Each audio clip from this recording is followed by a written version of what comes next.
नमस्कार, मैं श्यामगिरी। आप देख रहे हैं टीएफडी इंडिया न्यूज 24। टीएफडी इंडिया न्यूज 24 में आप सभी दोस्तों का स्वागत है।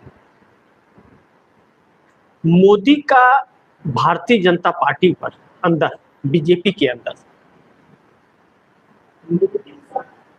कंट्रोल जो है ना, जो अभी तक मोदी 12 सालों में कंट्रोल अपने हाथ में रखे थे, ऐसा लग रहा है कि वह कंट्रोल खत्म हो गया। उनका कंट्रोल अब पार्टी पर नहीं रहा, क्योंकि भाजपा के अंदर अंतर्कलह लग रहा है, क्योंकि एक दूसरे से सहमत नहीं। लेकिन दूसरी तरफ जो सपना देख रहे थे और एक चुनौती दे रहे थे 362 सांसदों का, वह भी सपना टूट गया। अब यह भाजपा के अंदर टकराव के कारण सब कुछ हो रहा है, क्योंकि एक मत नहीं है। कहते हैं जहां सुमति वहां संपत्ति नाना, और जहां कुमत वहां विपत निधाना। मोदी के साथ ये तो होना ही था, क्योंकि कहते हैं ना, तानाशाही है ज्यादा दिन नहीं चलती, सच निकल करके आता है। अलग अलग शब्दों का इस्तेमाल करते हैं। इन सभी के बीच जो हालात बन गए, वह हालात मोदी के खिलाफ हो गए। बड़ी महत्वपूर्ण है कि मोदी सरकार पर कंट्रोल होना चाहिए था, सरकार चलाने का। लेकिन मोदी पार्टी के अंदर कंट्रोल, सदन के अंदर कंट्रोल, विपक्ष को कंट्रोल, आरएसएस को कंट्रोल, देश को कंट्रोल, अपने कंट्रोल में लेना चाहते थे कि जो यह कहे वही लोग करें, जो मोदी कहे वही देश कहे। मोदी कहे गाय को कि वो भैंसा है, तो लोग भैंसा समझ ले। और मोदी अगर कहे कि मैं महामानव हूं, तो महामानव समझ ले। भगवान है, विष्णु के अवतार है, नए अवतार कलयुग के, तो वह लोग मान ले। कुछ अंधभक्त तो मंदिर तक बनवाने को तैयार हो गए थे, अब नहीं बनवाएंगे क्या? राम मंदिर में लूट के बाद। और राम मंदिर की लूट ने तो इस सरकार के को उलट दिया। बहुत से लोगों की अंधभक्ति खत्म हो गई।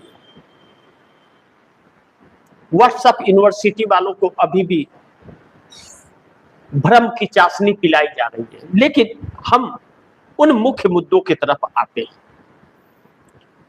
कि जो 362 सांसदों का सपना सजोए हुए थे मोदी जी पार्लियामेंट के अंदर, वह अचानक क्यों टूट गया? क्योंकि डिलिमिटेशन बिल, जो संविधान संशोधन करने के लिए 2/3 बहुमत चाहिए था, वह 2/3 बहुमत न होने के कारण इस वक्त कहा यह जा रहा है कि मोदी और शाह के अंदर भी टकराव हो गया। मोदी और शाह के अंदर भी टकराव चल रहा है। इसीलिए अमित शाह के खास कहे जाने वाले नरोत्तम मिश्रा का टिकट काट दिया गया, और नितिन नवीन के खास बंटी बिहार में जो राष्ट्रीय अध्यक्ष है, उनके नजदीकी का वो टिकट काट दिया गया। नामांकन के बाद वापस ले लिया गया नाम, और दूसरा प्रत्याशी। दिल्ली से एक फोन और गश्त। भूपेंद्र यादव की जो बात रही, भूपेंद्र यादव को लेकर के कहा जाता है कि भूपेंद्र यादव अमित शाह के बड़ी खास थे। पर्यावरण मंत्रालय जो है, जिनके घर पर बैठ करके तोड़ा गया था टीएमसी के 20 सांसदों को, अब उनके पूरे स्टाफ को हटा देना और उसमें 2 मुख्य सचिवों का इस्तीफा हो जाना, अमित शाह और मोदी के साथ यहां भी टकराव, क्योंकि वह फैसला पीएमओ से लिया गया था। यानी कि एक तरफ आरएसएस, एक तरफ मोदी, और एक तरफ शाह, तीनों टकरा रहे हैं। लेकिन इसमें एक शख्स और है जो टक्कर में, योगी आदित्यनाथ। तो यह जो अंतर्कलह आपस में पनप गया, यह पहले नहीं था, और था अगर तो सर उठाने की हिम्मत नहीं थी, और अब हिम्मत आ गई। तो जब हिम्मत तब आई है जब मोदी कमजोर हुए हैं और उनका कंट्रोल, पकड़ जो पार्टी के ऊपर था वह पकड़ ढीली होने लगी। तो पकड़ ढीली होने लगी तो इधर सर उठने लगा, और सर उठने लगा तो इतना उठ गया कि अब वह मोदी को दबाने के लिए तैयार हो गया। ऐसे में जो आरएसएस इस बात को लेकर आशंकित था कि उसका संगठन बचेगा या नहीं बचेगा, उसके संगठन पर मोदी कब्जा कर लेंगे, वह संगठन अचानक सक्रिय होता है और मोदी पर अपना कंट्रोल जमा लेता है। जमा लेता है इसीलिए तो नितिन गडकरी, धर्मेंद्र प्रधान और राजनाथ सिंह का इस्तीफा अभी तक नहीं हुआ, और 29 जून को होने वाला कैबिनेट विस्तार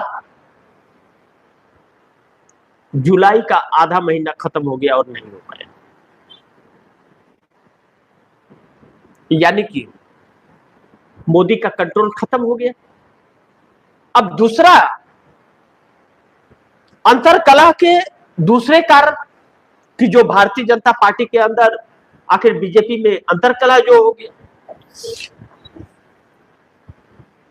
या मोदी जो दूसरे दलों से लोगों को ला करके प्रोत्साहन पेश कर रहे थे, आखिर उन्हीं लोगों को क्यों चुना मोदी ने और शाह ने, जो भ्रष्टाचार किए हुए, बड़े बड़े भ्रष्टाचार के आरोप जिनके ऊपर भारतीय जनता पार्टी ही लगा रही थी, उसे तोड़ तोड़ करके अपने दलों में क्यों लाया? चाहे वह कांग्रेस का हो चाहे दूसरे दल का हो, हर दलों को तोड़ा और लाया। आज असम के सीएम हेमंत बिस्वा शर्मा, कांग्रेस के, भ्रष्टाचार का आरोप था, मोदी ला करके मुख्यमंत्री बना दिए।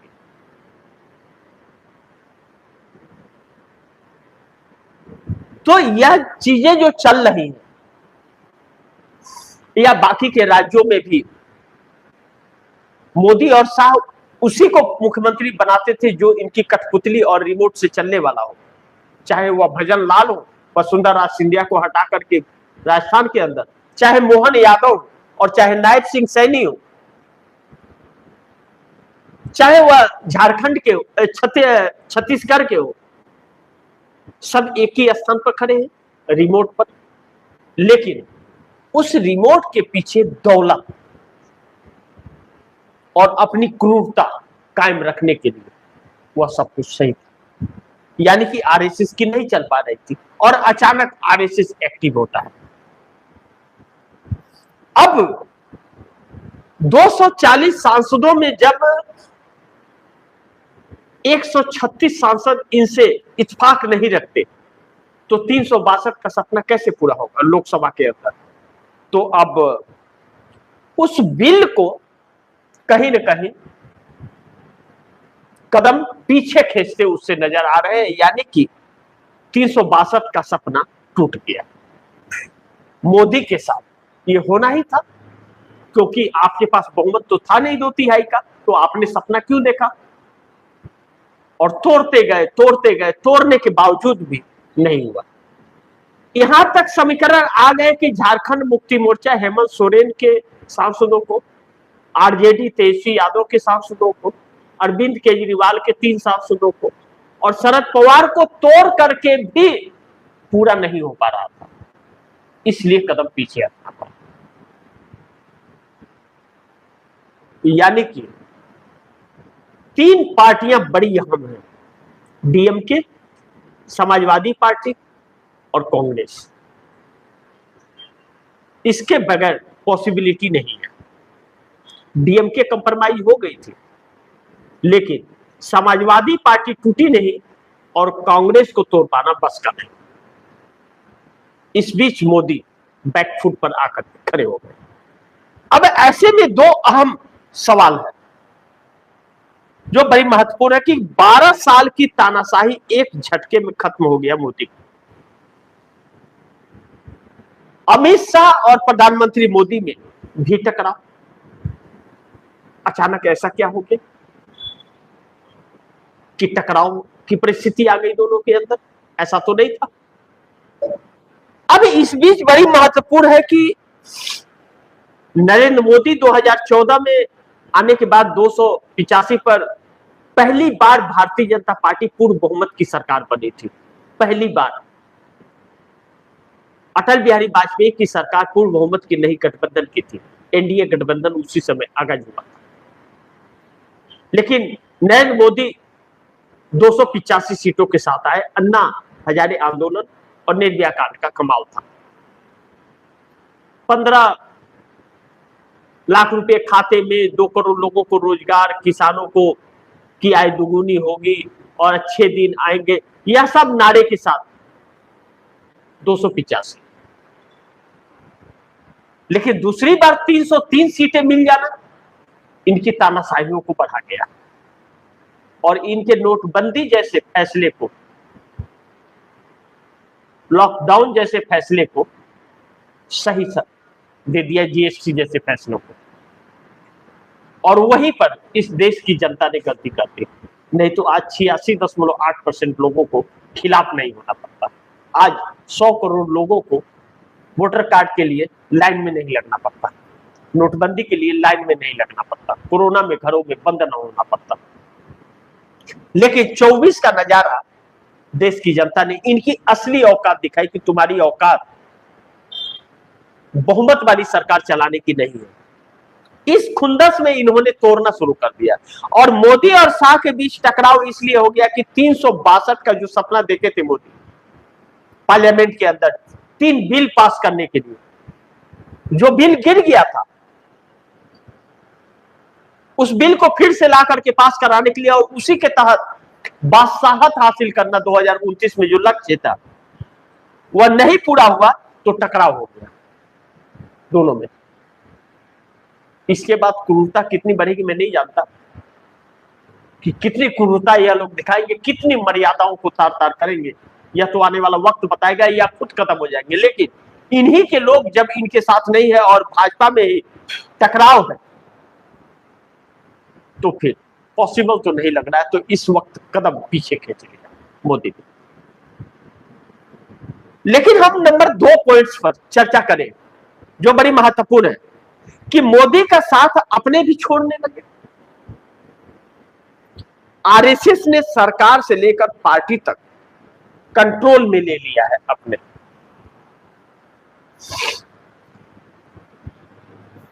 राम मंदिर में दान लूट हुआ है तो एसआईटी की रिपोर्ट बंद लिफाफे में गई है। आप दर्शक ध्यान रखिएगा, इसे सार्वजनिक नहीं हुई, जबकि सवाल इस देश की जनता का था, इस देश की जनता के पैसों का था। उस रिपोर्ट का प्रेस कॉन्फ्रेंस होना चाहिए था, लेकिन नहीं हुआ। गुप्त ही है सब, और गुप्त में चंपत राय जिसने इस्तीफा दे दिया और स्वीकार हो गया, वह अपनी कुर्सी पर कायम है और सबूतों को फूल मिटाने का कार्य कर रहा है और न्यायपालिका इसकी इजाजत दे रहा है। और न्यायपालिका भी ढोंग कर रहा है, लोगों को गुमराह कर रहा है, टिप्पणियां कुछ और करता है, फैसले कुछ और देता है।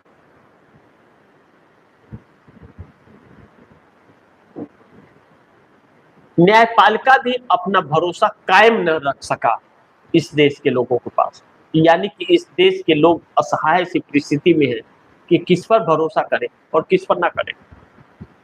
संयुक्त राष्ट्र का नोटिस आता है तो इस देश की गोदी मीडिया छिपा देती है, 60 दिन तक छिपा देती है, और 60 दिन बाद जब उस नोटिस का समाप्त होता है और जवाब नहीं आता है तो वह सार्वजनिक रिपोर्ट को करता है कि इस देश में एक असंवैधानिक सरकार चल रही है और सब कंप्रोमाइज हो गए हैं, न्यायपालिका से लेकर के चुनाव आयोग, सरकार, सब। यह बातें छोटी नहीं है, यह बातें इस देश की जनता से जुड़ी हुई हैं और अब समझ आए तो आए और ना आए तो बाद में भोगेंगे। लेकिन दुर्भाग्य यह है कि कुछ अंधभक्तों के वजह से पूरे देश को उसकी कीमत चुकानी पड़ी। अब ऐसे में विपक्ष इंडिया गठबंधन वह भी एक नहीं रह पाया, वह भी छिन्न भिन्न हो गया और सब वह जो छोटे छोटे क्षेत्रीय दल थे सब इसी भाजपा के पक्ष में हो गए, कोई पर्दे के बाहर और कोई पर्दे के अंदर, सब साथ देते रहे। एक इकलौती कांग्रेस सड़कों पर हमेशा दिखी और आंखों में आंखें डाल करके बात करती हुई भी देखी, इसीलिए डर राहुल से मोदी को ज्यादा लगता है। अब जब भारतीय जनता पार्टी के साथ भी वही कार्य किया जा रहा था उनके लोगों के साथ भी, तो आरएसएस से या अटल बिहारी वाजपेयी से के सिद्धांतों पर चलने वाले लोग मोदी के इस तानाशाही से इत्तेफाक नहीं रखते थे, इससे सहमत नहीं थे। लेकिन चूंकि इतना उनके ऊपर प्रेशर और दबाव था कि वह सांस नहीं ले सकते थे, तो जैसे कमजोर हुए और इन दोनों में मोदी साहब में टकराव हुआ तो उनका सर उठने लगा और वह अपना कंट्रोल जमाने लगे और आरएसएस ने पूरा कंट्रोल जमा लिया और सांसदों ने अपनी स्थान स्थापित कर लिया, बगावत कर दिया। और जब अंदर ही एक नहीं है तो फिर बाहर वालों को ला करके होगा क्या, मकसद तो पूरा ही नहीं होगा। ऐसे में पहली बार भारतीय जनता पार्टी के अंदर यह सब कुछ देखने को मिल रहा है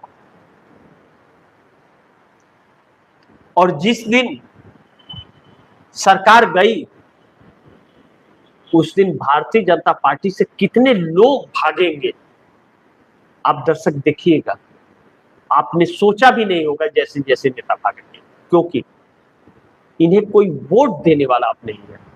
और यह सब हालात मोदी ने बना दिए कि जो ओरिजिनल भाजपाई थे, जो इस तरह से नहीं थे, इतना गंदगी नहीं फैलाते थे, उनके भी अस्तित्व और राजनीतिक कैरियर को इन्होंने अपने कुर्सी के चाहत में उनके कैरियर को भी दागदार कर। इन सभी के बीच आरएसएस का मकसद पूरा हुआ। जो आरएसएस के हाथ से पार्टी निकल गई थी, कंट्रोल उसका निकल गया था और उसे एक संकट यह था कि आरएसएस पर भी यह कब्जा व्यक्ति कर सकता है। वह आरएसएस अपना कंट्रोल जमाने में सफल हुआ, यानी कि आपस के टकराव भारतीय जनता पार्टी के अंदर का और सांसदों में मेल और संतुलन न होने के कारण मोदी का सपना टूट गया और पार्टी के ऊपर से कंट्रोल खत्म। यह तो होना ही था, क्योंकि बुरे काम का बुरा नतीजा होता ही है। बाकी आप दर्शक क्या सोचते हैं, आप दर्शकों की क्या राय है, क्या सुझाव है, कमेंट बॉक्स में जरूर दीजिएगा। इस खबर को ज्यादा से ज्यादा शेयर कीजिए, अपने दोस्तों को भी कहिए आगे शेयर करें। और आपने अगर टीएफडी इंडिया न्यूज 24 को सब्सक्राइब नहीं किया, सब्सक्राइब कर लीजिए, अपने दोस्तों को भी कहिएगा सब्सक्राइब करें। मिलते हैं अगली खबर के साथ, तब तक के लिए नमस्कार।